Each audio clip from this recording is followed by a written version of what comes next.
Uşaqlar, bugün sizlərlə ODK-nın 5-ci sınavının biologiya aid olan suallarına baxırıq. Deməli, birdə deyilir ki, insanın hissi neyronların cisimləri yerləşir. İnsanda hissi neyronların cisimləri yerləşir. Bilirik ki, hissi neyron cisimləri mərkəzi sinir sistemindən kənarda yerləşir. Ona görə bizə mərkəzi sinir sistemindən kənarda olanlar lazımdır. Deyir ki, daxili orqanların yaxınlığında. Bəli. Baş beyin yarımkürələri deyir ki, mərkəzdə yoxdur. Ona görə bunu sildik.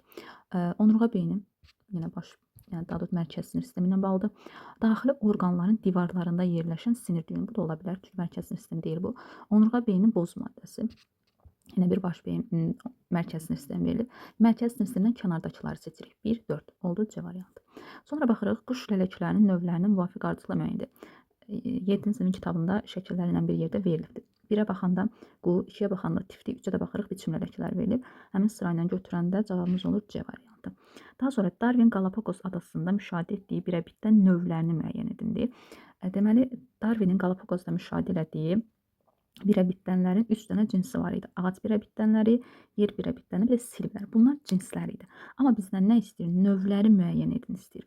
Ona görə ağac bənzər birəbitdən, sonra kaktus yer birəbitdəni, bir də böyük, bunlar artıq növ olaraq hesab olunurlar. 1, 4, 5, 1, 4, 5 E variantı. Baxaq, Eyler-Venn diaqramına əsasən uyğunluğu müəyyən edin. Laminariya ilə porfira. Çoxalması prosesi nəsil növbələşir. Bu hər ikisi üçündür. Talomu lövhə şəkillidir. Porfira şəkildən baxsanız görərsiniz ki, daha enlidir. Ona görə lövhə şəkilli olan porfiradır. Rəng daşıyanında müxtəlif rəngli pigmentlərə rast gəlinir. Yəni, xüsusən bir rəngin adını çəkmir burada. Müxtəlif rəng deyirsə, hər ikisi üçün keçərlidir. 3. Qonur yosunlar şöbəsi isə təbii ki, laminariya. Talomu lent şəkilli deyirsə, laminariyadır. Qırmızı yosunlardırsa porfiradır. 4, 5, 1, 3. Nerede görək? 4, 5. Yox, 4, 5, 2, 6. Birinci ikiyə baxır. 4, 5, 2, 6. Sonra 1, 3. C variantı. Deyir ki, sakit halda tənəffüs zamanı orta yaşlı insanın ağciyərlərindən qana keçən oksigenin həcmi 2 litrdir. Sərf etdiyi vaxt istəyir bizdən. Burada boşluq var. Gəlin burada yazaq. Deməli, biz bilirik ki, biz sakit nəfəs alanda 500 sm kub hava oduruq. Deməli, 500. Bu 500-ündə 5% bizim bədənimizə daxil ola bilirdi, yəni qanımıza keçə bilirdi. Bunun 5%-ni tapanda edir 25. Yəni biz bir dəfə sakit nəfəs alanda 25 sm kub oksigen qəbul edirik. Bəs biz bir dəqiqədə nə qədər nəfəs alıb verirdik? Bir dəqiqədə bizim tənəffüs hərəkətlərimiz 16 idi. Onda deyirik ki, əgər biz bir dəfə 25 sm kub oksigen qəbul ediriksə, onda 16 dəfə nə qədər oksigen qəbul edirik? 16-nı da 25-ə vuranda bu edir 400 santimetrin kub. Biz 16 tənəffüs hərəkətini bir dəqiqədə həyata keçirirdik. Onda deyirik, bir dəqiqədə 400 santimetr kub oksigen qəbul ediriksə. İndi burada 2 litr verib. Deməli, biz bu 2 litri neynəməliyik? Çevirməliyik. 2 litri də santimetrin kubuna çevriləndə 2000 santimetrin kubu eləyir. Yəni, biz neçə dəqiqəyə 2000 santimetr kub oksigen qəbul edirik. Buradan da, deməli, 2000-i 400-ə bölürük. Burada da x eləyir 5 dəqiqə. Səliqəsiz oldu mu? 5 dəqiqə. Deməli, 5 dəqiqə içərisində qanımıza 2000 santimetr kub və yaxud 2 litr oksigen keçmiş olar. Burada cavabımız oldu 5 dəqiqə.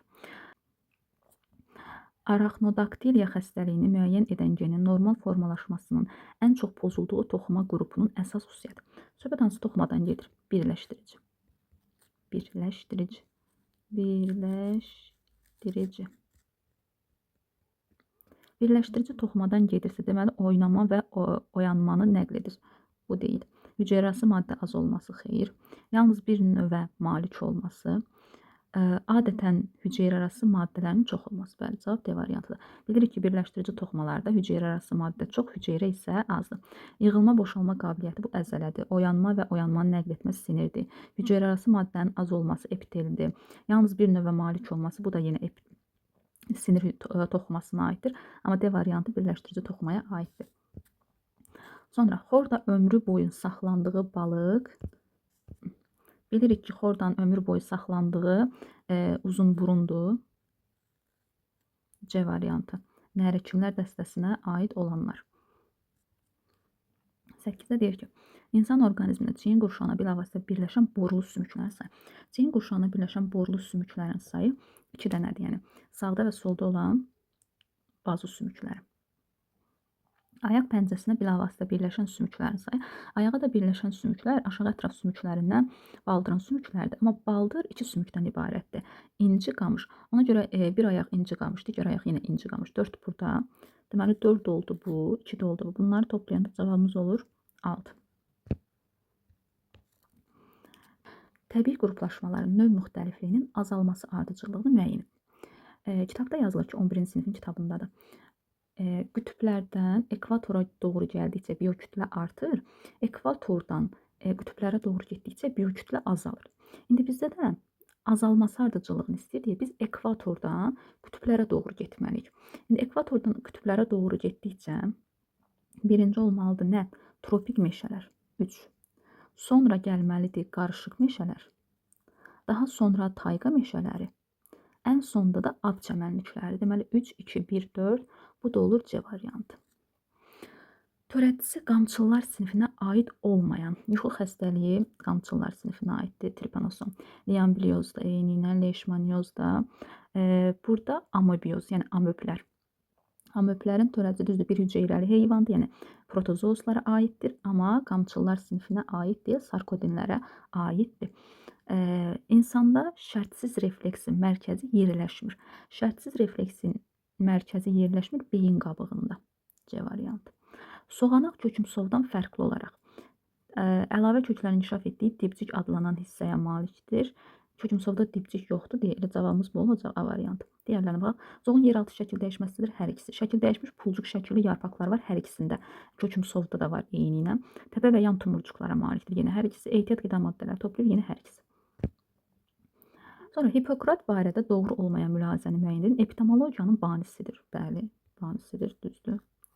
Helmin terminini elmə daxil edib, bu da düzdür. Temperament haqqında təlimin banisidir, bu da düzdür.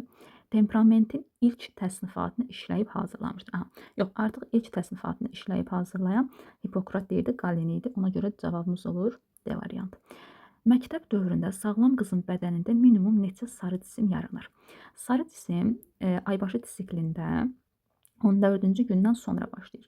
Yəni ki, folikul yetişib uşaqlıq borusuna düşdüyü andan başlayır artıq. Yəni 28 gündə bir dəfə əmələ gəlir, 14 gün boyunca da davam edir və burada günün istəmir bizdən.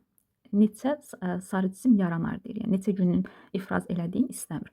Ona görə biz bilirik ki, bir ildə 13 dənə aybaşı var idisə, demək ki, elə 13 dəfə sarı cisim yaranır. Bir ildə 13 sarı cisim yaranır. İndi bizdə nə deyir? Məktəb dövründə sağlam qızın bədənində minimum neçə sarı cisim yaranır? Məktəb dövrü başlayır 6 yaşından 17-18 yaşa qədər. İndi bizdə minimum dediyinə görə 17 yaş və minimum ili tapmaq üçün deyək ki, 12 yaşından aybaşı sikli başlayıbdır. Onda 17-dən 12 çıxanda nə qalır yerdə? 5. Deməli, bir ildə 13-dürsə, 5 ildə x-dir. Buradan da x-i tapsaq, 5 dəfə üçün 15, 5 dəfə 25, bir də yadda 6, 65. Deməli, 65 dəfə sarı cisim yaranmış olar. Vavilova görə mədəni bitkilərin mənşə mərkəzinin müəyyən olunmadığı. Bu deyirsə, söhbət nədən gedir? Avstraliyadan gedir. Lakin müasir tədqiqatlara əsasən bir belə mərkəzin yerləşdiyi qitədə qalıqları tapılan insan. Söhbət insan. İnsan deyirsə, biz demişdik ki, yalnız Avstraliyada tapılan müasir insanların başlanğıcı olan kraminyonlar idi. Yəni kraminyonları soruşur bizdən. Sürü halında yaşayıblar, xeyir. Çənəaltı çıxıntıya malikdirlər. Təbii ki, çənəaltı çıxıntıya malik idilər. Çünki bunların nitq qabiliyyəti var idi. Ona görə cavab B variantıdır. Mali alına malik olub, dəri paltar geyinirdilər. Qarşıda yastıqçıqlara malik idilər. Xeyir. Əmək alətləri yalnız daş və ağacını cöldürə, xeyir. Qram müsbət bakteriyaları, qram mənfi bakteriyalardan fərqləndirən əlamətləri müəyyəndir. Bu qram mənfi, qram müsbət yenə 11-ci sinifdə mikrobiologiya dərsində verilibdir. Amma çox geniş bir məlumat yoxdur haqlarında. Sadəcə nədən təşkil olunduqları verilib. İndi səth strukturlarına julallara aiddir. Bu düzdür. Bizdən fərqini istəyir. Qram müsbət bakteriyalar, qram mənfi bakteriyalardan fərqləndirən əlamət istəyir. Bu hər ikisində mövcuddur. Sonra əlverişli şəraitdə mitoz yolundan bilirik ki, bakteriyalar sadə bölünməklə çoxalırlar. Hüceyrə divarında glikoqan molekulları 1 və ya 2 qat əmələ gətirir. Hüceyrə divarında glikoqan molekulları 40-a qədər qat əmələ gətirir. Səthi strukturları gliserin TXA turşusuna malik deyil. Bilirik ki, qram müsbətlərdə TXA elə turşusu rast gəlinir. Ona görə bu da getdi. Əslində bununla bağlı türk kitablarında məlumat vardı. Mən orta məktəb kitablarında geniş bir məlumat görməmişəm açığı. Dediyim kimi, sadəcə səth zülalları və nədən hansı maddələrdən təşkil olunduğu yazılır. Türk kitablarında əsasən deyilir ki, qram müsbətlərin hüceyrə divarları daha qalındır. Qram mənfilərində isə daha nazikdir. Buna əsasən düşünsək, cavab D variantıdır.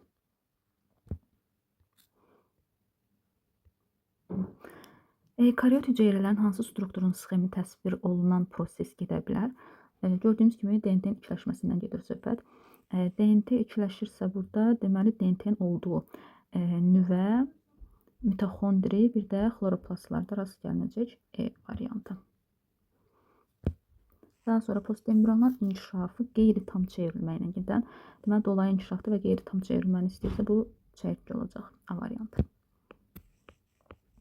İsveçrə alimi Ingo Patriksin nərgiz bitkisindən alınan genləri köçürməklə beta-karotin sintezinə nail olduğu bitki. Söhbət kimdən gedir? Daha doğrusu nədən gedir? Düyüdən. Düyünün də vətəni haraydı? Cənubi Asiya, tropik mərkəz. 20-yə baxırıq. İnsan ifrazat sisteminin iki əsas bədən boşluğunda yerləşmiş orqan. Yəni söhbət sidik axarlarından gedir. Sidik axarları sidik hissəsi ilə birləşirdi. İki boşluqda yerləşir. Həm qarın, həm də çanaq boşluğu. Bəs bu sidik axarları öz başlanğıcını hardan götürürdü? Təbii ki də böyrək ləyənindən, piramidalardan tökülürdü ləyənə, ləyəndən də tökülürdü sidik axarlarına. E variantı. Buğdanın mürəkkəb sümbülünün çiçəklərində dişli yağıcıqlarının sayını istəyir. Bizdən çiçək yanlığını təşkil edən bitişik olmayan struktur elementlərinə bitişik olmayan deyir. İndi baxırıq C, 2, plus 2, E, 3, D, 1. Bunlarda çiçək yanlığını əmələ gətirəndə elə çiçəklərin özləridir. Yəni çiçəkdə kasa yarpaqlarının əmələ çiçəklər olmadığına görə. Bunun da ikisi bitişikdir, ikisi sərbəst. Düsturdan göründük. Daha da çiçək düsturu. Çiçək düsturundan da göründüyü kimi ikisi bitişikdir, ikisi sərbəst. Ona görə 30-u bölürük 2-yə. Olur 15. Yəni bizim 15 dənə çiçəyimiz var. Hər çiçəkdə də bir dənə gördüyümüz kimi dişicik var. Bir dişiciyin, hər dişiciyin də 2 ağızcıq olduğuna görə 15'i 2'ye vururuq. Cavabımız eləyir 30. Soxulcan orta buğumunun en kəsiyində qarın hissəsini bel hissəsindən necə fərqləndirmək olar? Baxırıq ayaq pərlərinin yerləşməsinə görə, həlqəvi və uzun nəzərlərin olmasına görə, metanefritlərin sayına görə, həlqəvi qan damarlarına görə, sinir düyünlərinin yerləşməsinə görə. Sinir düyünlərinin yerləşməsinə görə, çünki biz deyirik qarın sinir zənciri. Demək ki, sinir zənciri qarında olacaq, bel tərəfdə olmayacaq. Ona görə rahatlıqla belin və qarı bir-birindən ayıra bilərik sinir düyünlərinə görə. İnsanda bağırsağın hissələrinin qidanın hərəkət ardıcıllığına görə düzün deyil. Deməli, birinci nazik bağırsağın hissələrindən başlamalıyıq. Qida mədədən düşürdü 12 barmaq bağırsağına, deməli 6. Ondan sonra keçirdi acı. Acıdan sonra qalça, sonra kör bağırsaq, çəmbər bağırsaq və düz bağırsaq. 6, 3, 2, 4, 1, 5. Sonra bunu silim. D vitamini suda həll olan vitaminlərə aid. D vitamininə bağlı olanlar istəyirsən. Deyir ki, suda həll olan vitaminlər xeyir yağda həll olur. İnsanın qaraciyərində depolaşır. Bəli. Günəşin görünən şüalarının təsirindən dərdə sintez olunur, düzdür. Amma görünən şüalar tərəfindən olunmurdu. Ultrabənövşəyi şüaların təsirindən olurdu. Ona görə bu getdi. Sümüklərin kalsium və fosforun toplanmasına şərait yaradır. Bu da düzdür. Çatışmadıqda osteomaliyasiya xəstəliyini yaradır. Bu da düzdür. Heyvan mənşəli qidalarda daha çox olurdu. Bu da səhvdir. Deməli 2, 4 və 5. Sonra qara gözlü valideynlərin nigahından mavi gözlü uşaq dünyaya gəlmişdirsə, bu ailədə qara gözlü oğlanların doğulma ehtimalı necə faizə bərabər olur? Baxaq görək. Deməli, ikisi də qara gözlüdür və mavi gözlü dünyaya gəlibsə, deməli, hər ikisi heterozigotdur. Bunlardan da əmələ gələnlər, deməli, 3 qara gözlü, bir dənə də mavi gözlü əmələ gəlir. Bizə deyir ki, bu ailədə qara gözlü oğlanların doğum. Birinci görək qara gözlü nə qədər ola bilər? 4 dənəsinin, 4 fərdin 3'ü, yəni 4'də 3 qara gözlü dünyaya gələ bilər. Bir də bunu oğlan olaraq istədiyinə görə Biz bilirik ki, 2də 1 ehtimal qız uşağı dünyaya gələ bilər, 2də 1 ehtimalda oğlan uşağı dünyaya gələ bilər. Ona görə 2də 1-ə vururuq. Bu da eləyir 8də 3. Cavab olur 8də 3.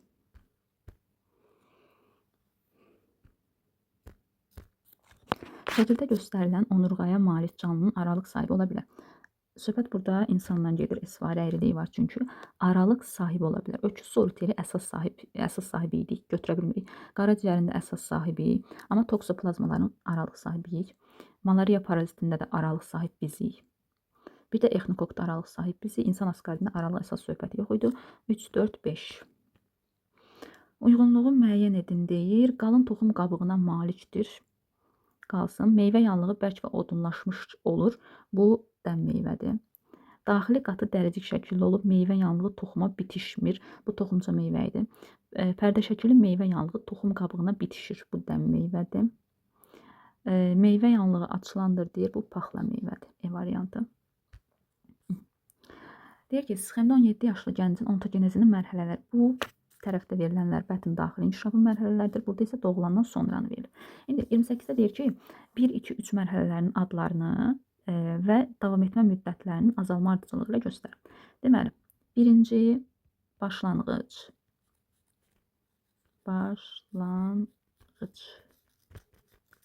İkinci rüşeym dövrüdür. 3'ə yer qalmadı. 3 isə döl dövrüdür. Azalma ardıcılığı ilə istədiyinə görə elə 3, belə aslında rumla yazmalıyam da, 3,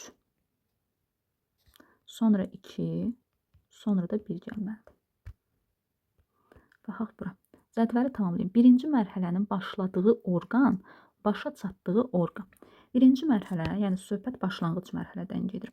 Başlanğıc mərhələ harda başlayır? Uşaqlıq borusunda. Yazaq, uşaqlıq borusu. Harda bitirdi, başa çatdığı, yəni birinci mərhələnin başa çatdığı yer haraydı? Uşaqlıq. Uşaqlıq. Yaza da bilmədik. Uşaq.